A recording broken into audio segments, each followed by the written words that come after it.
এবার করবা কি বায়োপিক?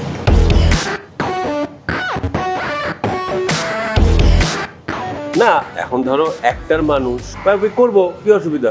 আমার যদি ডিরেক্টর বলে যে তোমার বায়োপিক করতে, করবো। এখন ধরো বায়োপিক করার জন্য তো 3-4 বছর সময় লাগে। তুমি পারিশ্রমিক কি দিবা, টাকা না প্লট? বেসিক্যালি তুমি কি চাও? আমি শুনছিলাম আর কি যে তুমি নাকি অনেক ব্রোলক্স বলছেন, মনেতে নাকি অনেক ফ্ল্যাট ট্যাট আছে প্রচুর, তুমি জানো না? তো এখান থেকে একটা দিয়ে দিও আমারে।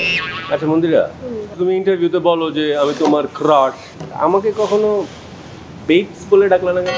হাই প্লিজ শুনেন, হ্যাঁ এই যে একটা নায়ক আরিফিন শুভ শুটিং সেটে একদম ও মাই গড ফ্রেন্ড, পুরা আলাপ আলোচনা সবকিছু, ব্যাকআপ নাই গনকে, যেই মানুষকে আমি পাচ্ছি না লিটারালি, কিভাবে বেবস ডাকবো?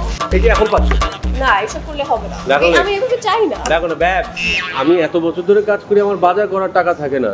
তুমি এত মাস ধরে আমেরিকায়, অনেক খরচের বিষয় তো, কেমন কি? তবে শুনো, হ্যাঁ এই যে আমি তো তোমার মতো 5 বছর ধরে এক সিনেমা করে 1 টাকা পারিশ্রমিক নিই না, আর এই জন্যই আমি আমেরিকাতে থাকতে পারি। এই কথার মধ্যে না এই জিনিসগুলো ঢোকাইলে তখন আর ভালো লাগে।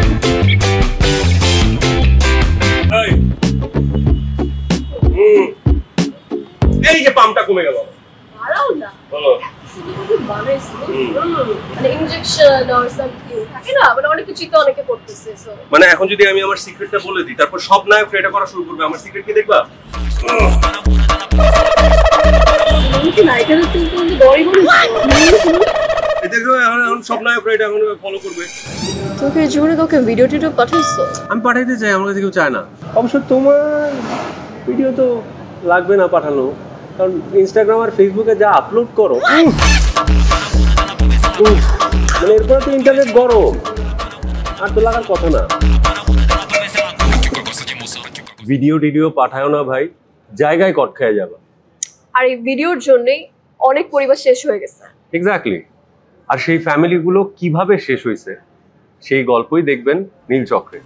আসছে ঈদে আপনার পাশে সিনেমা হল, পাশে সিনেমা হল আছে, যেখানে সিনেমা হল আছে সেখানেই দেখবেন। It's very important. ওকে বাবা ঠিক আছে, যেখানে সিনেমা হল আছে সেখানেই দেখবেন।